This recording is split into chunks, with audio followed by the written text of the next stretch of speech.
Well, hello again. This is Dr. J. Smith here in United States, and I'm coming to you with two friends. Now, you know these two friends. We've had them on before. You will see Mel from Sneakers Corner. Hi, good to have you back again, Mel. Great to be back, Jay. We've been putting up quite a few of your videos, and looks like you're getting a great response. And it's lovely to see that you're actually engaging with the people on the comment section at the bottom. Well done. Thanks for doing that, Mel. And then we have our good friend Murad from the Middle East. Sheikh Murad, how are you? Hello, Dr. Smith. Thank you for having me once again.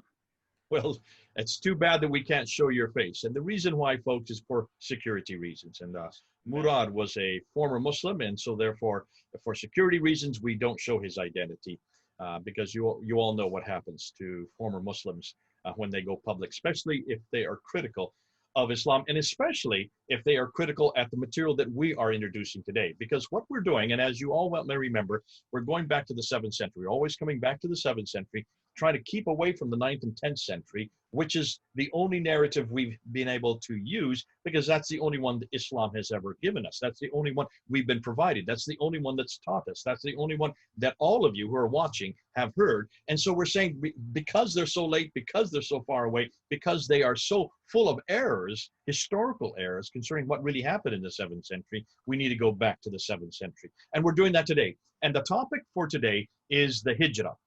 Now, I'm going to let Murad do an awful lot of introduction to this, but for those of you who don't know what the Hijra means, it means exodus. It means movement from one place to another. And it's well known that this is what we have been told from the 9th and 10th century. What we have been told is that this is the movement by Muhammad in 622 AD from Mecca to Medina, moving from Mecca to Medina with about 80, some could be as many as 200 followers. And that would be the beginning of the Hijri calendar. The Hijri calendar, whenever you see a Muslim give a date with AH next to it, that is after Hijri. That is from 622. That's the year that the movement happened. That's the year that the Islamic calendar begins. And that's what we're going to question today.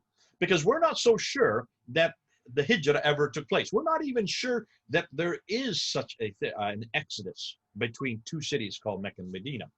You've already heard Mel go on and talk quite a bit about how that much of what we're finding about the 7th century is not at all even from that area, Mecca and Medina. That's the Hijaz. It's not from that area. It's much, much further north. You've also heard our good friend, Dan Gibson, who talks about how that much of the pre-Islamic material is Nabatean. So we're talking there about Jordan, and now we're moving over to Iraq, and there's going to be some new material that Mel is going to be introducing next week, it looks like, about Mecca itself. But let's go back to the Hijra, and let's go back to this event, this supposedly that happened in 622. And I'm going to give it over then to Sheikh Murad. If you can go ahead and bring up your PowerPoint, let's go into your PowerPoint. So I'm going to let Murad speak, and then both Mel and I are going to sit back as armchair watchers. We're going to be looking at and listening to what he says. We're going to be following like you, and then we're going to interject our opinions. I've asked Mel to come on board so that he can also add to the discussion. As Murad goes and introduces the material, listen to it, watch what he's saying, think about it, and then comment. At the bottom, you know, right below this video, there is that whole comment section. Do comment. And both Mel and myself, but mostly Mel and Murad, will be looking at your comments, and we will probably do a Q&A period where we will respond to your comments. So, Murad, over to you. Okay, so now we have the Hijra. And the question is it a reality or is it a myth? Some people say AH means after Hijra. But other people can say it means Augustus Hercules.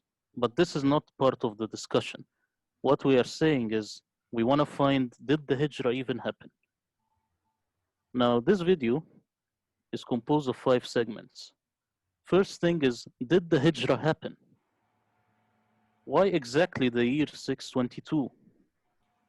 Who did Ibn Ishaq model his Hijra upon? Is it a Hijra or is it moon worship? And then finally, we will look at a new timeline without the Hijra. Part 1, did the Hijra happen? Now, before we answer that, we have to look at some facts first. First, there is no mention of a migration of the Prophet Muhammad from Mecca, Saudi Arabia, to Medina, Saudi Arabia, in any contemporary source outside of the Islamic tradition. I got this from Robert Hoyland, Seeing Islam as Others Saw It. We do not find that, we simply don't. There are, in fact, a few sources that contradict the Islamic narrative of the Hijra.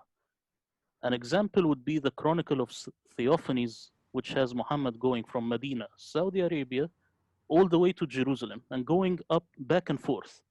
He says he went up, he made plunder, he went down unharmed. And this is a Byzantine source. It contradicts what we know. Now, the Quran doesn't mention the Prophet Can I just Muhammad's interrupt there real hijrah. quickly, Murad? Do you know the dates for Theophanes? It's 800s. It's 9th century. It's a little too late also.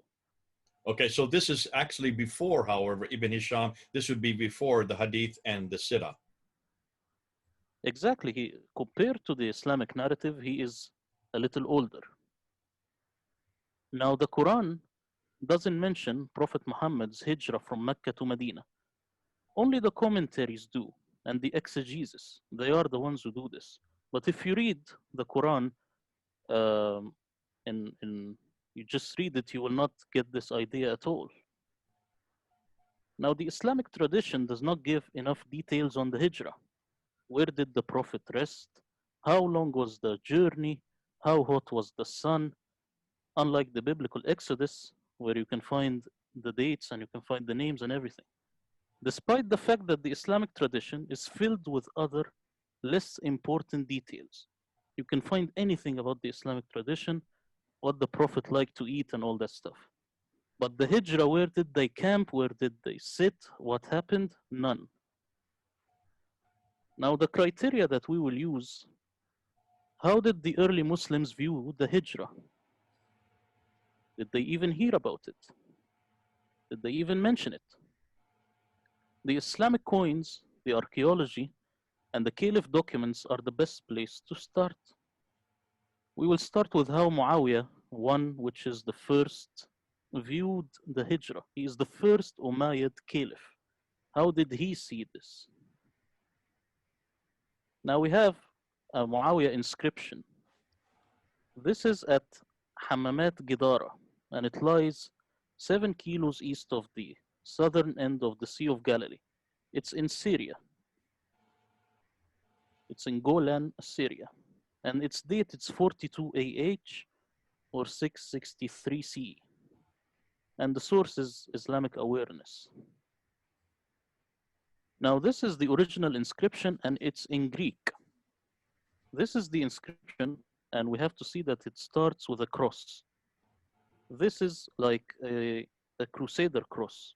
This is short, and all the ends are equal. Then you have the name here, Ma'avia. This is the Greek way of writing it. And it sounds like Queen Mawiyah. If people know, she was an Arabian Saracen queen way before Islam came to the scene. Now, what is the translation of this inscription? Starts with a cross and says, in the days of the servant of God Muawiyah, Abdullah Muawiyah, the commander of the faithful, Amir al-Mu'mineen, the hot bath of the people that were saved and rebuilt by Abdullah, son of Abu Simu. It might be Abu Asim. The governor of the 5th month of December, on the 2nd day of the week, in the 6th year of the indiction, in the year 726 of the colony, the Arabic colony. According to the Arabs, it says according to the Arabs, Kata Arabas, the 42nd year, for the healing of the sick under the care of Ayunais, the official of Gidara. Even the word Gidara, it became Arabized as Gidar. We know this means the wall. Now, what is significant about this? The inscription is ignorant, and it's not aware about the Hijrah date, and uses the term according to the Arabs. Why, if this date is so significant in the Islamic traditions? So Muawiyah is not aware about the Hijra date used according to the Arabs. Okay, And Murad, I I'm want to gonna ask Dr. jump in Smith. there. When it says in the year 726 of the colony, I presume it's referring to the Greek calendar there, followed by the Arab calendar. Yes, the 726 has nothing to do with the Islamic year. Yeah. Okay. Okay. Let me just say one thing, though. That would be significant right there, Murad, because what you're doing is you're putting two different dates side by side. You're talking about one referring to the Greek calendar and the other one referring to the Arab. If this had been Islamic, they would have certainly put Hijra, because that would be their defining term for the dates. The fact that Hijra is not there and it's the year of the Arabs proves that this is much more significant. So I would say that really supports your case pretty clearly. I would also point out the fact that the Arab date is secondary to the first one, would suggest that it's a vassal state to the Byzantines rather than a state in its own right. So it doesn't look like you know, what the later tradition paints it to be, which is like a completely independent caliphate. It looks like it's not standing on its own feet just quite yet. Yeah, and fascinating because both of these points confront the Islamic traditions of the 9th and 10th century. The inscription is ignorant and it's not aware about the Hijra date. It uses the term according to the Arabs. Why, if this date is so significant in the Islamic traditions, Muawiyah didn't use it? Muawiyah himself never said Hijri. Why? So this is the first point. Now we have another piece of evidence, and this comes from the numismatics, which means the coins. It comes from Abdullah ibn Zubair. So here we are talking about the other side. When, of course, later Abdullah ibn Zubair, he had a fight with Abdul Malik, an opposing rebel to the Umayyads. Now we have this coin here, and this is the first coin struck to have the name Muhammad. It's in year 66 AH, or Arabic, after Hijra. It's from 685 to 686. And it has here Muhammad Rasulullah. It was struck by Abdul Malik ibn Abdullah ibn Kriz under Abdullah ibn Zubair. This is the governor. This is not the other Abdul Malik. This is a governor under Ibn Zubair. Beside the date, we have this phrase, a very intriguing phrase. It says 66 بعد انقضاء أمر المؤمنين. This is the formula beside the date 66, not Hijri. After the believer's case has been settled. This is what's on the coin. It doesn't say Hijra. And this in itself will have us investigate a new theory. Who are the believers and what case has it been settled? So now, if we look at the timeline, we do not see a Hijra. We see here in the year 663, we have this Greek inscription by Muawiyah, says, according to the Arabs. Then in the year 685 or 686, we have this coin says, after the believer's case has been settled. And we don't know when did the Muslims start writing Hijri beside the date. So all these early Muslims, these Umayyads, they don't know about the Hijra. They are ignorant about it. Now we have extra evidence. All the Umayyad and the Abbasid coins and artifacts, I have looked at almost all of them. They do not mention anything about the Hijra and never write Hijri beside the date as we do today. They either leave it like 66, they just leave it like that, or they say Arabic, 66 Arabic, Arabi. Now, if some parts of the Quran was revealed to Muhammad in Mecca and somewhere in Medina, why didn't the early Muslims put it in that order? According to the revelation, why did it never happened? Probably because it was a later invention. That's why we have the Quran in this order. And I will get back to you, Dr. Smith and Mel. I Well, want to know what you're what you saying think. here is like we have BC and AD, before Christ, and Adodomno, after Christ. Why don't they have before Medina, after Mecca, Medina, or before Hijra or after Hijra? Since these are since the two parts of the Quran, one, the second part of the Quran is from 610 to 622. That would be before Hijra. The first part of the Quran, which is about the first 20 chapters, would be after Hijra, AH. That's what you're referring to there. No, I want to say that we have the Quran in the wrong order. Why doesn't the Quran starts with Iqra? Why didn't the early Muslim community put it in that order? I think the only reason is because the concept of the Hijrah is a later invention. And it was way too late for them to reorder the surahs because the people got used to that. You see? Okay. I mean, I can know the comeback on that. Muslims will say, listen, everybody knows that it's not to do with after or before Hijrah. It's all to do with length of surahs. So the largest ones are first, the smallest ones are second, outside of the first one, the Fatiha. All of them go by size, not by date. Well, I can come back on that because when I tried to look at this, I saw that it's not um, the first one is not the largest. You can find that there are other ones larger than the ones before. So they are Oh not yeah, actually going by size. the Fatiha is a case all of itself because most scholars would say the Fatiha was added at a much later date. But from Surah 2 up until Surah 20, those are all diminishing in size, and then from after that they diminish even more so. There are some exceptions to the rule. You are correct, but that's how they would. I can see that's how they would defend it. They're not really looking at AH or after AH. Yes, They're looking more at time. but naming the surahs in itself is a new invention. Right. So this case, it just gets dropped because it's already a new invention.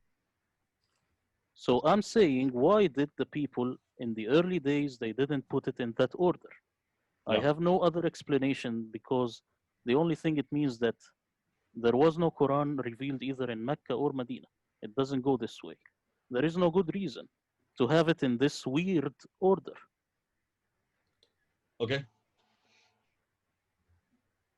So now the verdict, looking at just what we looked at, since the Hijrah, which means the migration of the Prophet from Mecca to Medina, is never mentioned in the archaeology, so you never find anything in Saudi Arabia about this, and numismatics or early Islamic documents, nor the contemporary sources, nor any hostile source from the 7th century, and not even in the Quran.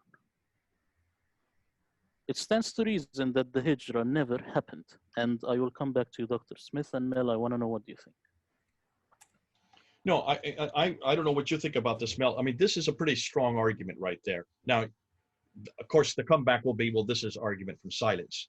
The difficulty is, and what we've always been saying is, it is an argument from silence, but the silence is now on the foot, is going to be on the foot of the Muslims. They've got to show now that there is a hijrah.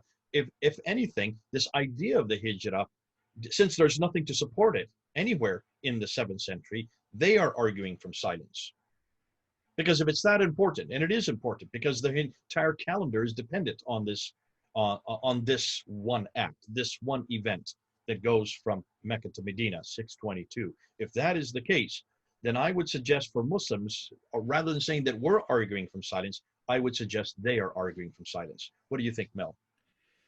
Yeah, I think the idea that essentially a retreat was the basis as the start of Islam is not a very good reason. I think the idea that there was some form of confederation that united different tribes, such as the Ghassanids and the Lakhmids, is a much more convincing reason and seems more based in reality than this mythological idea of a migration. So I think it smacks of a mythology straight off, and there's also so many biblical echoes in terms of the Exodus and things like that, that I would straight away think that it's suspiciously like a redaction that was done in order to make the story more dramatic, perhaps, and maybe to Mythologize. mythologize this story. Yeah, I wouldn't take it as being very historically reliable. What is interesting, Mel and Murad, is this reference to Year of the Arab. And I think, Murad, you're going to say something more about that. You're going to zero in on that. And I think that also fits with what Mel has been finding, that there is something significant about 622, with the Lakhmids and the Ghassanids coming together against the Byzantines and the Persians, and this Arab identity coming to the fore starting in 622. Which would make sense then if you're trying to put a history together and you are the beneficiary of that Arab rebellion. You're going to then go back to that date as the significant date. How you're going to then spin it, or the significance you're going to give to it, is what the later Islamic traditions have done with it. They foist and put it all on the shoulders of Muhammad, this man Muhammad. But what Mel is finding out, and what I think, Murad, you're going to talk about, it has nothing to do with one man significantly. It has more to do with a whole race of people that are coming and are throwing off the control that has been on top of them for so long. And that's why that date is more significant. But let's go ahead and let's find out if this is where you're going. There's one other thing I'd like to just throw in, if I may. If you can imagine that the Abbasids were trying to get rid of the early history, which basically suggested that Islam started up in the north. One of the big problems, one of the big gaping holes in the narrative, is the fact that it was between the Ghassanids and the Lakhmids joining. So that's the problem. They need to cover up that story and give a different twist. So by creating this Hijra between Mecca and Medina, you have a foundation story, but you don't have any reference to the Lakhmids and the Ghassanids. So it allows you to create a new narrative way down in the Hijaz. But if you don't have that story there, there's that gaping hole that will lead to questions being asked. So I think it's a useful device to cover up the early history that they don't want people to know about, I think. Well, I just want to come back to the idea of arguing from silence. It's not arguing from silence, because silence in itself is not a big problem. Maybe we will find the evidence tomorrow. The problem is we have a few contradicting sources, like that of Theophanes, putting Muhammad from Yathrib, Saudi Arabia, all the way to Jerusalem. So this is a big problem. This is not just arguing from silence. Now, no, in fact, we have the evidence. It's the Islamic traditions that don't have the evidence anymore. And so it's completely switched the argument from silence away from us and back onto Islam. Exactly. Now, the year 622, why is it significant? And I just put here Heraclius so that people are ready to see the role of Heraclius, the Byzantine emperor who was alive during the time of Prophet Muhammad. If we want to know why, we should ask the Quran. Now, the Quran sides with Rome, and this is a little bit controversial, but we will see the comments. What do people think? This verse is from Surah 30, and its verses from 2 to 6. It says, the Romans have been defeated in the nearest land, but they, after their defeat, will overcome within a few years. Of course, people say this is from 3 to 9, but this is a fraud. They do this so that they tailor it. It's just bid'a in Arabic. It means a few years. To Allah belongs the command before and after. And that day, the believers will rejoice by the victory of Allah. He gives victory to whom He wills, and He is the exalted in might, the merciful. It is the promise of Allah. Allah does not fail in His promise, but most of the people do not know. It's important to exegete Surah 30. It is one of the things that most people don't look at it closely. The Quran says the Romans had been defeated in the nearest land. True. This is called the Sasanian conquest of Jerusalem. The Sasanian Empire, which is Persia, conquered Jerusalem after a brief siege in 614 during the Byzantine Sasanian War of 602-628. These wars are very critical. People should know about them. Now, the Quran says, but they, after their defeat, will overcome within a few years.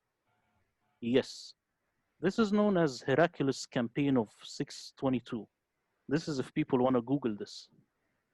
The Heraclius campaign of 622 AD, erroneously also known as the Battle of Issus, was a major campaign in the Byzantine Sasanian War of 602-628 by Emperor Heraclius that culminated in a crushing Byzantine victory in Anatolia. So the Quran is accurate here because it's written after the fact. Now we have the Battle of Nineveh or Nineveh. It's in 627. This was the climax. It was the last battle between the Byzantine and Sasanians. The Byzantine victory later resulted in a civil war in Persia, and for a period of time restored the Eastern Roman Empire to its ancient boundaries in the Middle East. The Sasanian civil war significantly weakened the Sasanian Empire. Actually, the Sasanian Empire went into civil war, and new research is suggesting not that it was civil war, but it was Sasanian against the old Parthian dynasty, the old Parthians. And this is another research. This led to the Islamic conquest of Persia later. Now, under the peace treaty, the Byzantines regained all their lost territories, their captured soldiers, war indemnity, and of great spiritual significance, the true cross. Heraclius got back to Jerusalem the true cross that the Persians stole. It was lost after Jerusalem was in the Sasanian hands. This was the last conflict between Rome and Persia. This is a fresco in the Middle Ages depicting the Battle of Nineveh. Now, coming back to the Quran, it says, to Allah belongs the command, before and after. And that day, the believers will rejoice by the victory of Allah. Why will the believers rejoice? Why are the believers happy about Byzantium winning against Persia? Now, if we remember the first coin with the name Muhammad, it had this formula. After the believer's case has been settled. Now it makes sense. The believer's case has been settled after Heraclius crushed the Sasanian Empire and gave the Arab Christians their independent state. These were the Ghassanids and Lakhmids. This is the coin, of course. For more on the significance of the year 622 and what actually happened, this is the best book to start. It's The Hidden Origins of Islam, and it's the part by Volker Popp, the famous German numismatic. And these pages from 17 to 39, and now I want to know your opinion. I think it's an excellent explanation for what happened. I wasn't aware of some of those details, so that, it's really good. I think it makes good sense in light of the surah. So what you're doing, Jay, what do you think? Yeah, I think this is important. Let's go back the slide before you get into this slide here. Don't move to the next slide. I think it's important. What you are doing here, Murad, is you're looking and you're asking, let's look at these verses in light of what's happened historically on the ground. Let's don't just try to impose on them what the later narratives are saying. And you're saying, if you look and see what was going on the ground, the war between the Byzantines and the Sassanids, you have the Arabs who are watching this from the sidelines. Of course they would rejoice. Why? Because the Byzantines are now taking out and eradicating the oppressors who have been oppressing them for all these decades, and in some cases possibly centuries. So it stands to reason that they would rejoice at this period, and that would then all the more make it significant why 622 is so important. 622 is now important because this is when it all began. And if that is the case, then we now, instead of always taking what the traditions have said concerning chapter 30, Surah 30, we need to look and see what history is telling us. And history is giving us a much more correct story. Why? Because it's giving us a story from within that century, which is what, as a historian, you are a historian, you're doing. Well done. Okay, so the part 3, we have who did Ibn Ishaq model the Hijra on? Now, a little background on Ibn Ishaq. He is the guy that the second Abbasid Caliph, Al-Ma'mun, he asked him to write a biography of Muhammad. And this, we have the first biography from this guy. We do not have the original. It's lost. Then we have his student Al-Bakkai. It's also lost. Then Ibn Hisham, the original, is lost. We only have a copy of Ibn Hisham. This is how we have the biography of Muhammad. Can I interject right there? Remember what Mel just said about 5 minutes ago. Much of everything that came about after the Abbasids take control, and the Abbasids are up in the Persian area, up in Baghdad. That's where their headquarters are. They moved their headquarters to Baghdad. Remember, the Umayyads before them were way up in Damascus. So they moved their headquarters over to where they come from, in Baghdad. And what do? They want to eradicate anything that has to do with the Umayyads. So what do? You eradicate and you destroy all the history that has gone on before that does not support your own narrative. Now can you understand? And we've been saying this for years, but I never really thought it through until Mel and you, Murad, have come up now with this evidence. I've always thought, why is it they waited so long? Why is it they take 200 years to write down this biography of their Prophet Muhammad? And why is it they don't use Ibn Ishaq? He's closer to the event. His date is 765. Ibn Hisham that you're referring to only writes his material down in 833. That's the 9th century. That's around another 70 years later. So what's going on here? Why so late? Well, you can see why. They are trying. This is called censorship. This is called censorship. We even get this referred to when we're talking about al-Bukhari. He's given 600,000 of these traditions, these akhbars, and he's to throw out that which are not relevant. So what does he do? He whittles them down and throws out 98% and only keeps out of the 600,000, 7,397 or 7,400. That's it. 2%. He only keeps 2%. What are the other 98%? Well, you guys have just said what the other 98% is. It's everything that has to do with history. They threw out all the historical material. They threw out everything that had to do with the 7th and 8th century. They only come into power until the mid 8th century. And anything that has to do with the Umayyads, anything that has to do with what's happening up in Damascus, anything that's happening to do with those who come before them, they throw it all out and then write their own narrative. And that's why it takes another, well, after Ibn Ishaq, he had an awful lot I would suggest he had an awful lot of historical facts that were not usable. So when Ibn Ishaq takes and writes what he does, he throws out what he doesn't like in Ibn Ishaq, only retains what he liked. When al-Bukhari comes, we're talking about another 40 years later, in 870, he then throws out 98% of everything that he doesn't like and only keeps that 2%. So everything we're dependent on what this man Muhammad said is only 2% of what was actually there. 2%, I would suggest, is a very little amount. I would love to see the 98%. It looks like we're getting back to that 98% because we're going back now to that period. We're going back to those people. We're going back to these events. We're going back to those documents. We're going back also to the coins. And what you're doing here is looking at some of the material, specifically zeroing in on the Hijra. Love it. This is good stuff. Yes. Now we have the Chinese source. I didn't include it in here, but Mel talked about in the last video. And it says that the Tashi, or the Ta'i in Arabic, Ta'i, they changed the narrative around 758. 758 is exactly the time when the second Abbasid Caliph asked Ibn Ishaq to start writing the biography. It's the second Caliph is called Abu Ja'far al-Mansur. Now the Hijra was an Abbasid propaganda. The Abbasid Caliph al-Mansur built the House of Wisdom and transmitted other texts. This is in the Islamic tradition. I'm not making this up. The Bible was one of them. Now, if you want to take a whole library and translate it, maybe you take books about magic and stuff, but you also take the Bible because there are a lot of Christians and Jews there. You have to know their language. Caliph al-Mansur asked Ibn Ishaq to write him a biography of the Arabian Prophet Muhammad for his son. This is the Islamic tradition saying this.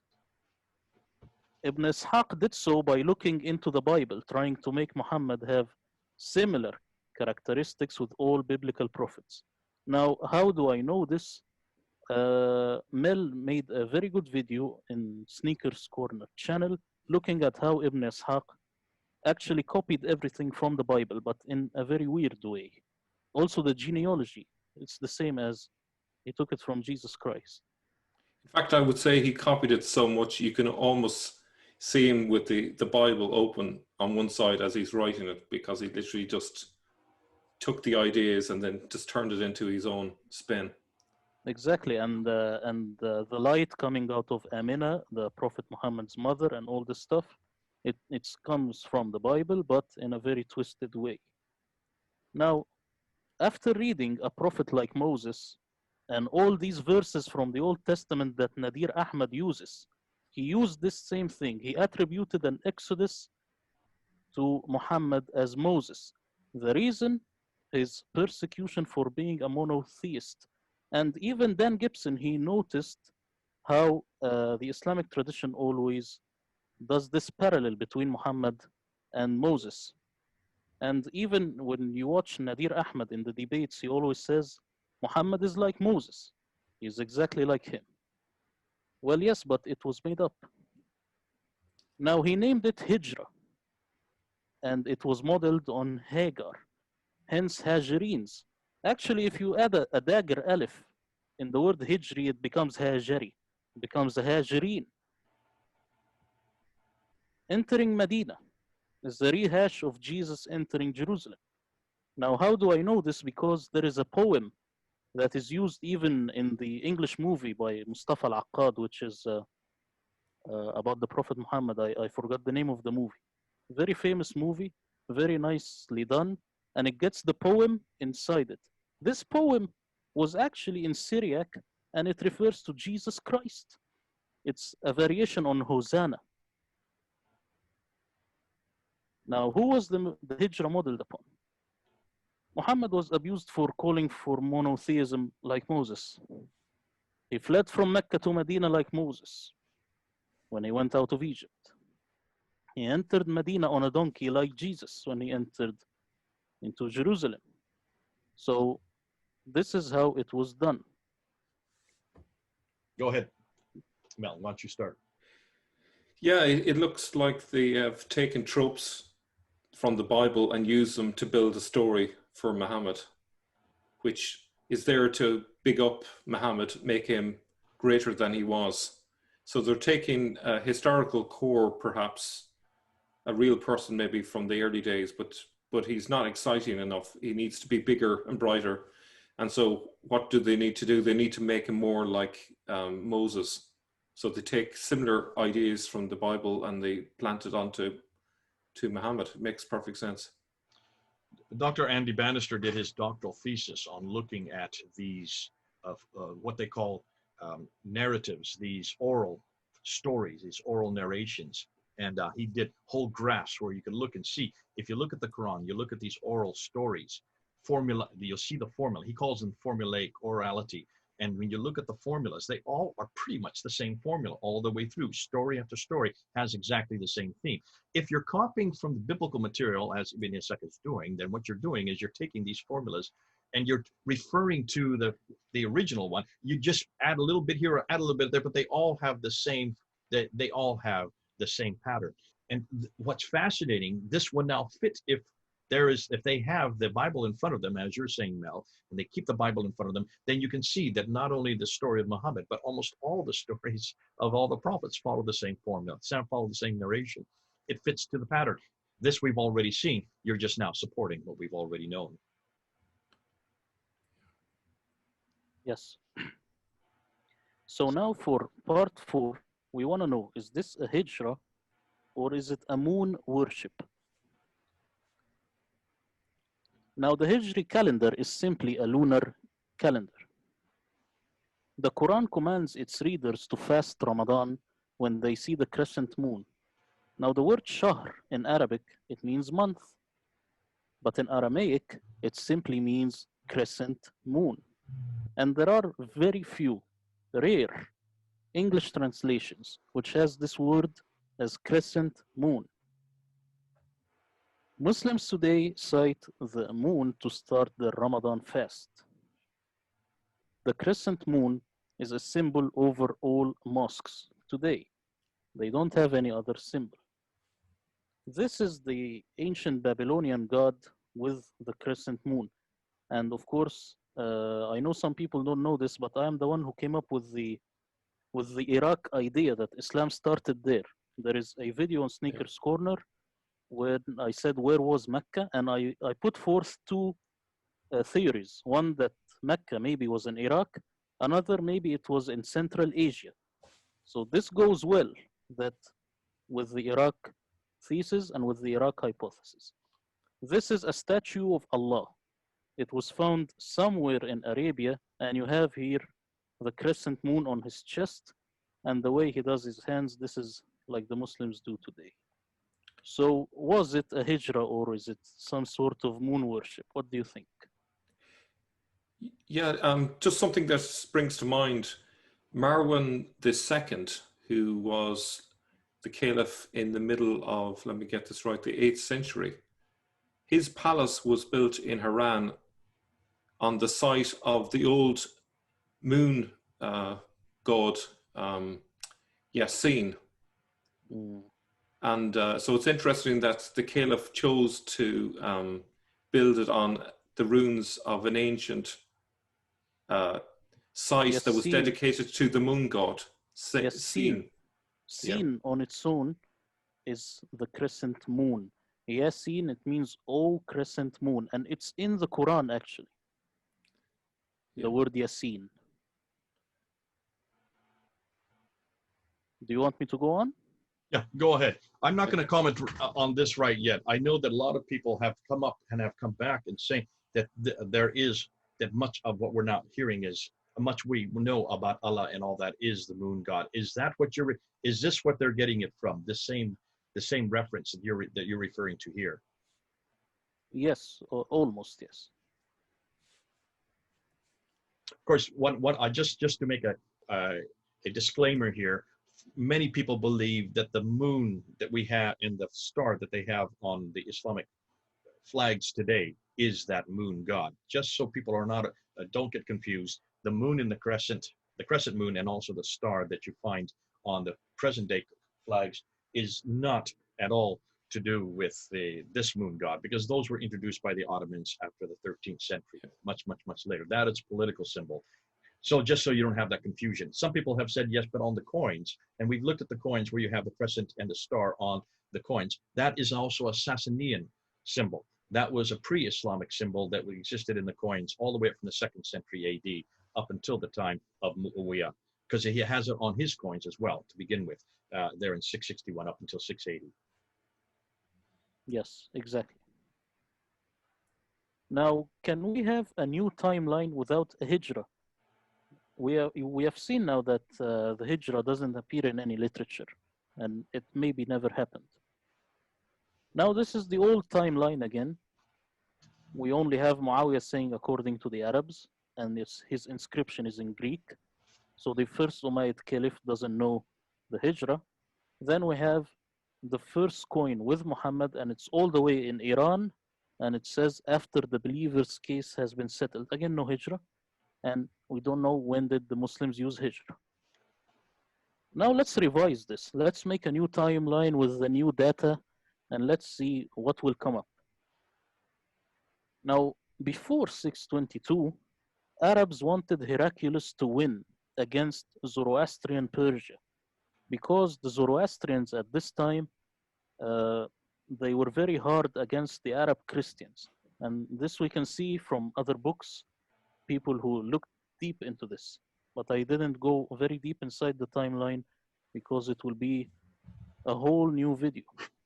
Can I just say as well that there was also a motivation among some Persians, particularly those connected with the Parthians, to want to join in with that against the Sasanians, because the Sasanians were so unpopular.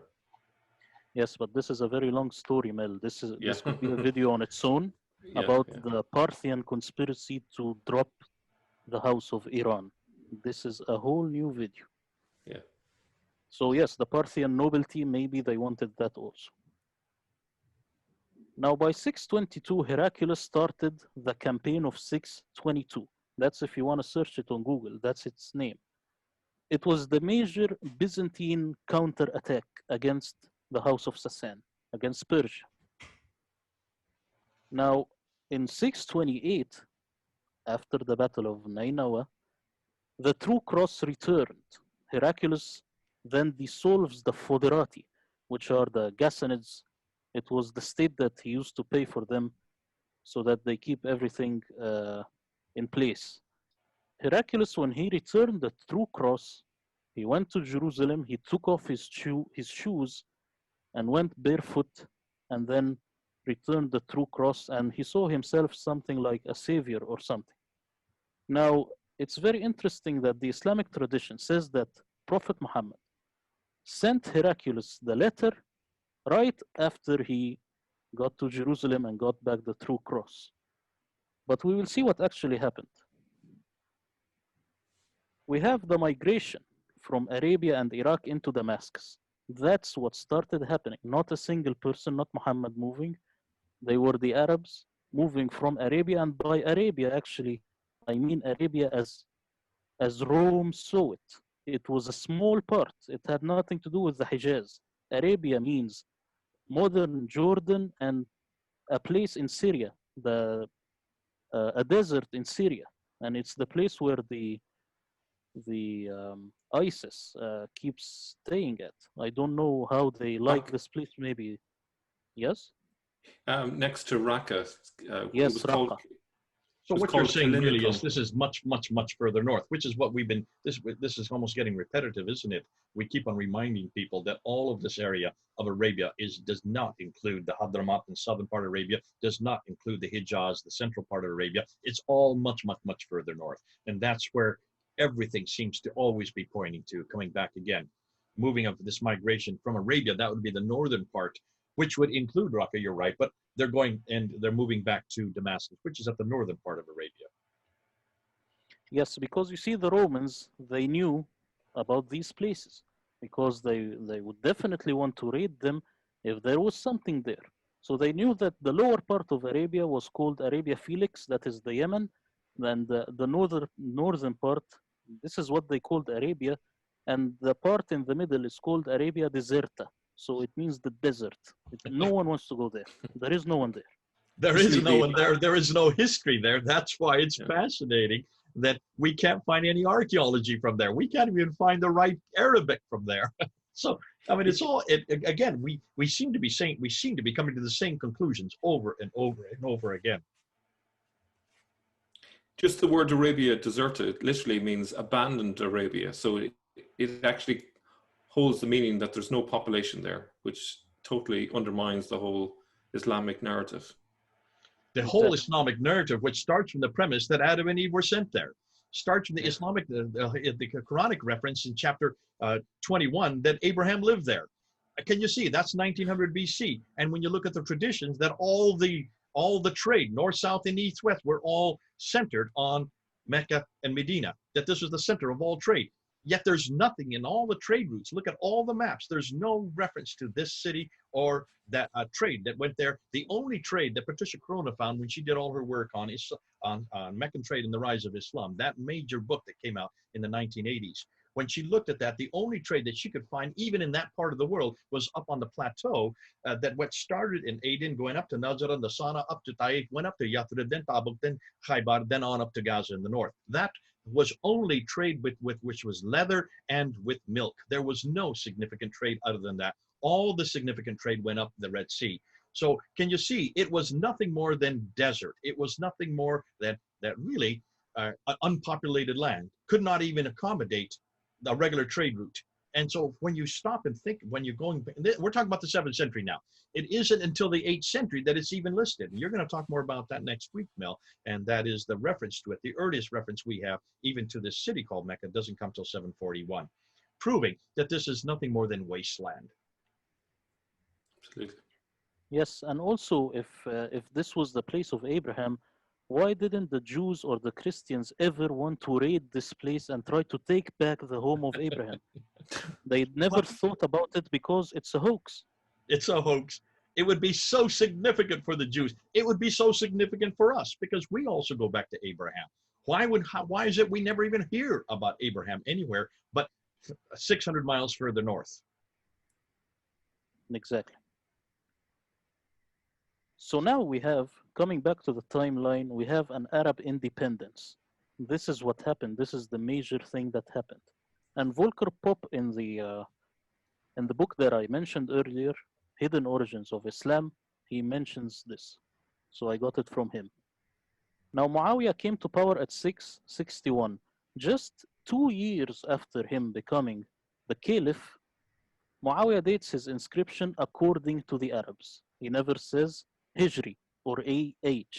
He doesn't say that. He says according to the Arabs. And of course, we said that this starts with a cross, something that Islam today doesn't really like, but Muawiyah was okay with it. Then a few years later, still we don't have Hijra. We have after the believer's case has been settled. This is on the coin minted in Iran under Abdullah ibn Zubayr. Then in the 8th century, we have the Abbasids creating the Hijra myth through Ibn Ishaq in the 8th century. And actually the Chinese source gives it's almost a slam dunk, like Mel says, that the Abbasids changed their own history. Absolutely. So now if we have a Muslim and a non-Muslim, the non-Muslim has all the right to say, it is your turn to prove that the Hijra happened and the ball is in your court. That's all I have to say. That's great. Well done, Murad. Listen, one thing I love to do, and I want to get left, Mel, if you have any last words to say, I'm just going to do a quick review of what Murad has done here. I like to do this with both Mel and Murad so that we can help the viewers really go with it. So go ahead, Mel, why don't you have something to say, and then I'll end this up.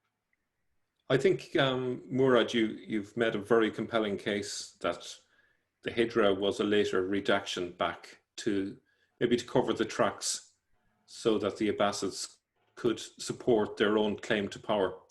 I think the reference to Ibn Ishaq and the use of biblical tropes was a very good one. I liked your use of archaeology and numismatics. I think you've built a really strong case. And I wouldn't like to be a member of the Dawa team trying to defend their side against your assault, let's call it that. Well, listen, let's go. Let me just reiterate what I have picked up from what you've said. Now, both Mel and I, we're new to this. We're just hearing it for the first time, and so this is my take on what you've brought, Murad. And I want to thank you for this. You've done a great job. And what you're doing is you're doing what every historian should do. You're looking, and you're saying, I have difficulty if this Hijra is that significant, if all the Muslim calendar is dependent on this Hijra, then where is it in the historical evidence? Where is there any historical evidence for this place called, or this action, this exodus that goes between two cities? It just doesn't exist. It doesn't exist for a very good reason. And that is that when you look at the historical context from the 7th century, there's no reference to it in any of the inscriptions.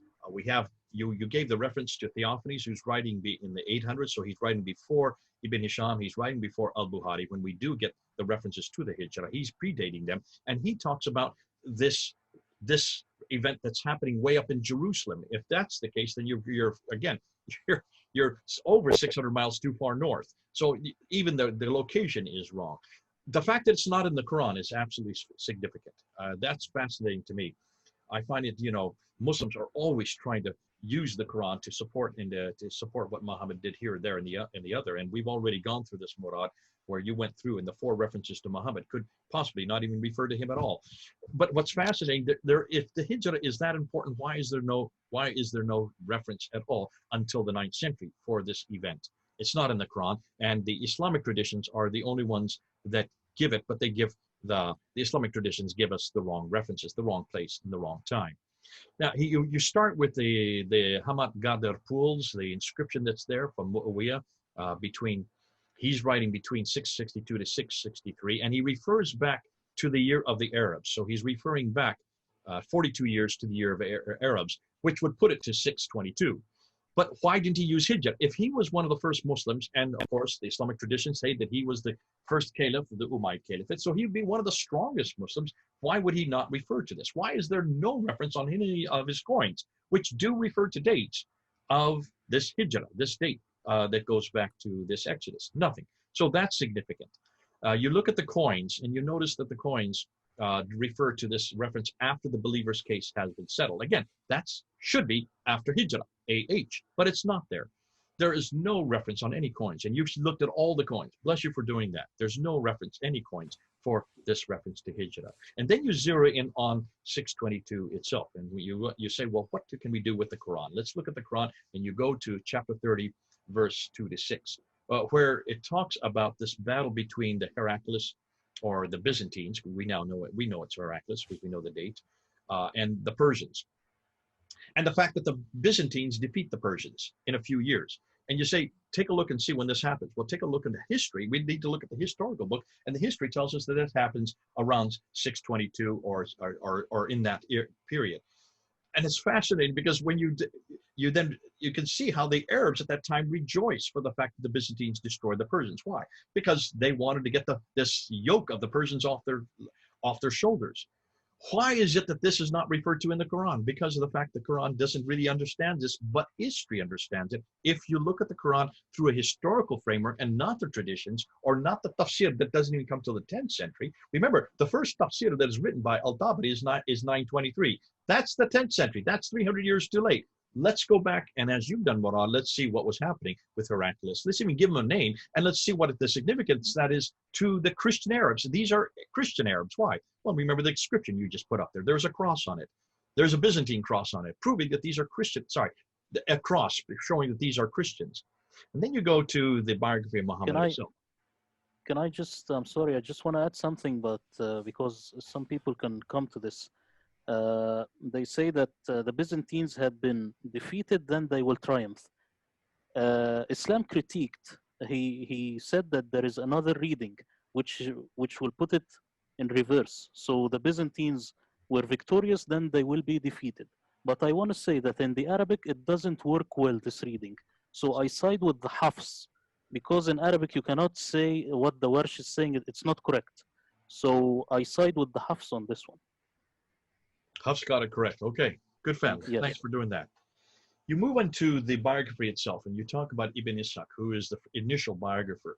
And you say very clearly, and this is true, that we don't have anything from Ibn Ishaq. That's true. And we have to point out, why is it we don't have anything from Ibn Ishaq? Why was that not retained? Well, then that's the million-dollar question. That's the elephant in the room from all these discussions. Why was nothing retained from that time period? And Mel brings a very good point here. And he says the reason it's not retained is because it's the wrong material. It's got the wrong narrative. It's the narrative of the Umayyads. And remember, the Umayyads are now defeated. The Umayyads headquartered way up in Damascus, and the Abbasids headquartered over in Baghdad. They did not like each other. And when the Abbasids finally come to power in about 749, 750, what do? They censor, they eradicate, they throw out anything that has to do with that which has come earlier. That's what you always do. This is normal. You always eradicate that which you then suppress and you supplant. And in this case, they have done that. They have eradicated. So by the time Ibn Hisham takes what Ibn Ishaq has written, he takes and leaves, throws out what he doesn't like and only retains what he likes. And what does he retain? Well, he retains all these stories of biblical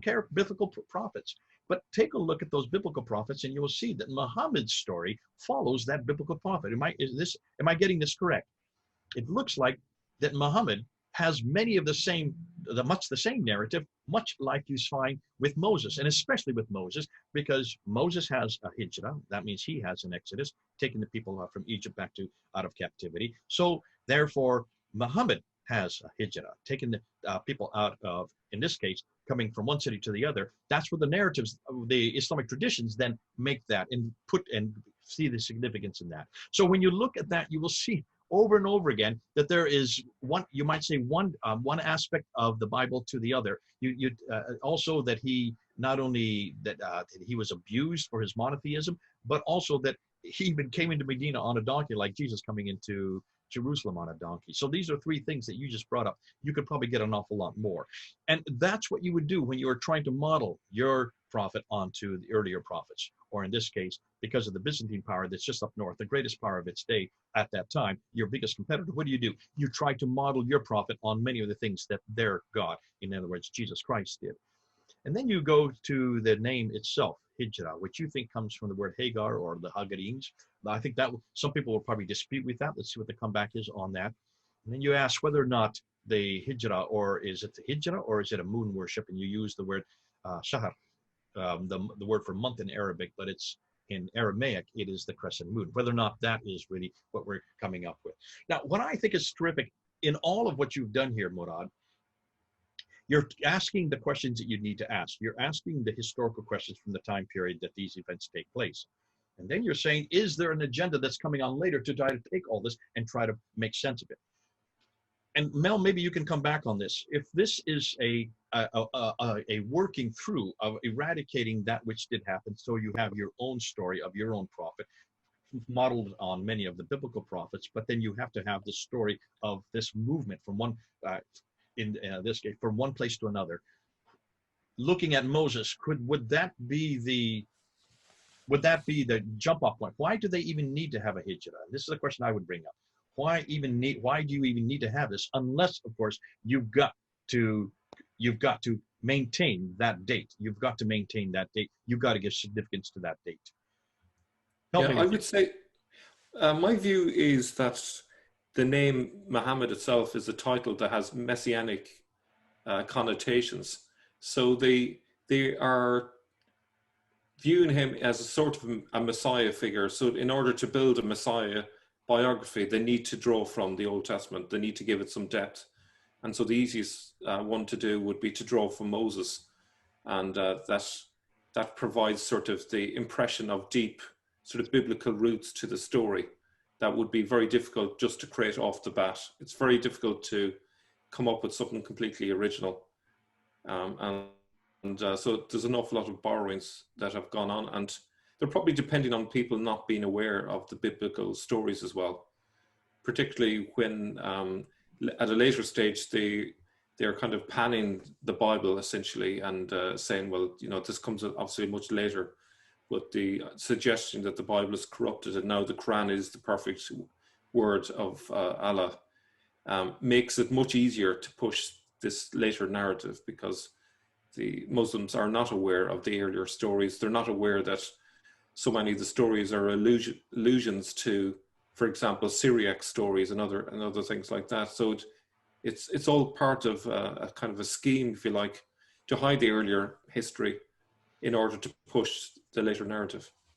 If the later narrative is being introduced in the 9th century, 833, 835, 870, 875, 923, so that's 9th and 10th century.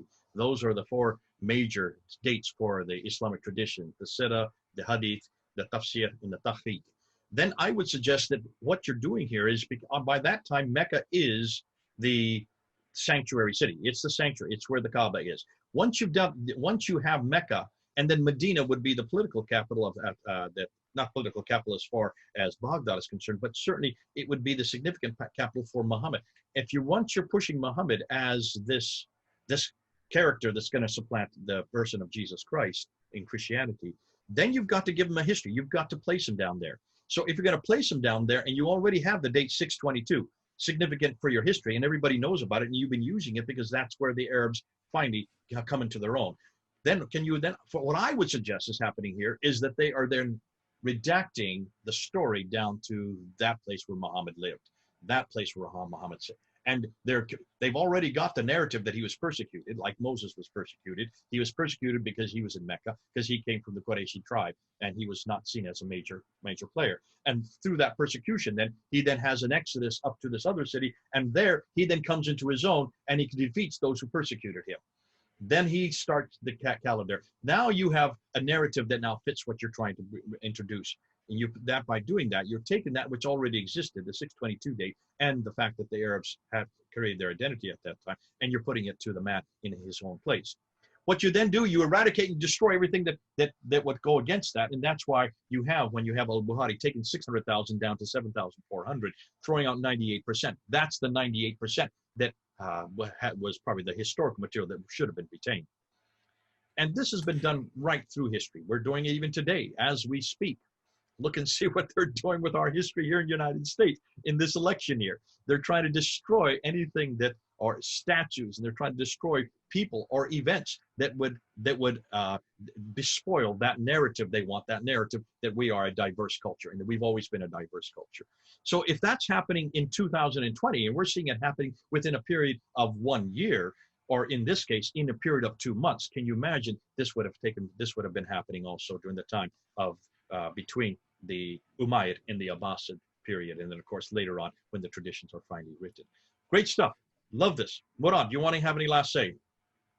I want to add something to this Hijra narrative. You see, in Petra, they used to worship Moses at some point, and they used to worship Aaron at some point. Now, there is an Egyptologist who is David Roll, who looked at the Exodus, and he revisits the Egyptian chronology and comes up with new stuff. When he does everything, he comes to the point that Dushara maybe was Aaron. So now we are getting very close. They used to worship Moses, they used to worship Aaron. Now, if you want to make a prophet, he has to be very similar to these guys, because the audience is not Muslims. They were not very much Muslims, but they were Christians and Jews. So you want to make a prophet that sounds very much similar to their prophets, so that they can relate. That's the idea. Good stuff. Thanks so much. Hey, listen, this has been fun. This is just one more stone that we're building on that foundation, looking, and one thing we've always asked, that's why I'm wearing my green shirt. You notice I always wear a green shirt, because we're talking about debunking the 7th century. And we're not debunking it for that sake, just because we want to debunk it. We're demanding that that Muslims start coming up with a little bit more support. As Murad said at the very last slide, the ball is now in your court. Muslims, you can't keep on saying this is argument from silence. No, this is not argument from silence. We're coming up with the evidence. We're coming up with reference after reference, data after data, inscription after inscription, building after building. We're coming up with evidence that points to the fact that this Islam that you're talking about, that you say happened in Mecca, Medina, did not happen in Mecca, Medina. There was no exodus between these two cities. It looks like that was something that was redacted back to the 7th century. We're going back to the 7th century to support what we're saying. Now, you Muslims, the ball's in your court. You come back to the 7th century and prove that there was a hijrah between one city called Mecca and another city called Medina in the time of 622. Back to you, Muslims. Let's see how you respond. And please do try to respond. Don't just sit there and give us all kinds of platitudes or call us names or give us kinds of threat or say we don't know what we're talking about. Folks, these are white papers that we are putting out. We are pushing the envelope. We are forcing people to ask questions they've not asked before. But we do want to get to conclusions. And the best way to do that is to have these discussions. God bless you, both Murad and Mel. Thank you for coming on board, Mel. Thanks, Murad, for all the work you're doing. Thank you very much for having me. Okay. Thank you. Thank you, Jay. Mel, Murad, and Jay, over and out.